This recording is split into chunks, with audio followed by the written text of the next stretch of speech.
Coach Prime to make QB1 call and bench athlete who mirrors Shedeur Sanders, report.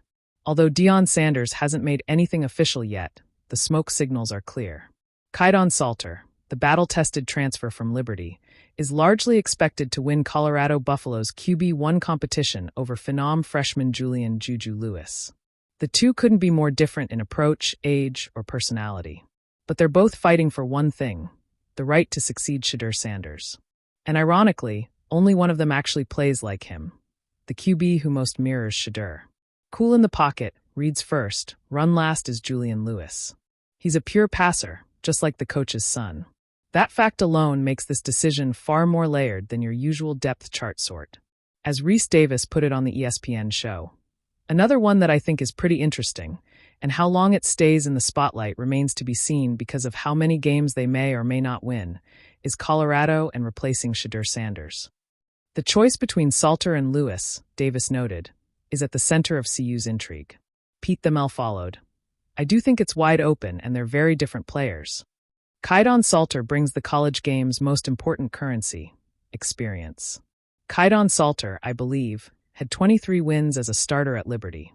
That's a lot of wins just in general in modern college football. I think 23-9 might have been his record as a starter there, Thamel said. That's more wins than any Big 12 quarterback has returning. Salter was originally committed to Tennessee, and he's no stranger to spotlight pressure. He also brings mobility, a dual threat who can force defenses into tough assignments post-snap. If Colorado wants someone who's already weathered college chaos, Salter is the obvious pick. But Juju Lewis is a story unto himself.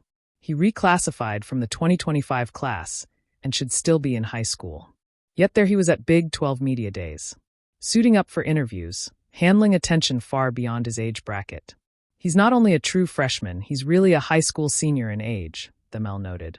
He was a little shy, a little just wide-eyed at all. For context, Thamel added he'd never seen a true freshman at Media Days, let alone one barely out of prom season. God bless Coach Prime. He's who you want to talk to, right? He's one of the most interesting players in college football. Lewis may not be physically commanding yet, but mentally he gets it. When asked what Sanders and OC Pat Shurmur are looking for in their starter, Juju kept it simple. They want somebody that's going to take control of the team. That's a revealing quote. He knows exactly what's at stake. But unlike Kaidon Salter, Lewis doesn't bring any run threat. Juju won't have that element of the run game there. He's a pure passer, Thamel said. He was once committed to USC and could have been the number 1 QB in the current high school class had he stayed put. Yet timelines are speeding up, and Coach Prime is under no illusion that he can ease someone into Power 5 football. My hunch is, and this is just a hunch, is that they're going to go with Kaidon Salter. Not just to start the season, because he's played a lot, and there's not a lot of time, Thamel added. That urgency matters. Colorado opens with Georgia Tech, and as Thamel noted, you don't have 2 drives to ease into college football. You might only get 9 possessions. Fall camp begins Monday, and while both QBs know the spotlight is shared for now, only one will emerge with the keys to Sanders' kingdom. Salter is older, faster, and more ready-made. That may ultimately tilt the scales toward the veteran. But Juju Lewis isn't going anywhere, and if he doesn't win this round, he'll be back on that podium soon enough. Kaidon Salter gets a taste of big boy ball. It's a big difference. Kaidon Salter may have won 23 games as Liberty's starter. But even he knows the jump from the group of 5 to Power 4 ball isn't just about jerseys and stadium size. The Colorado transfer is already feeling the difference. Bumping up from the G5 level to the P4 level, you're going to have those faster players and those bigger, physical players that's maybe more prepared, Salter said at Big 12 Media Days. The adjustment curve is real, and the quarterback isn't sugarcoating it. You most definitely see it when you're working with different receivers and watching the O-line put in the work that they put in. Going up against those powerful, fast defensive linemen and faster linebackers and bigger, lankier, taller corners, it's a big difference, and I see it. That's not just freshman wide-eyed wonder. That's veteran self-awareness. Fortunately for Salter and for Juju Lewis, who's still in the thick of the battle, Colorado's roster is better built to compete this year.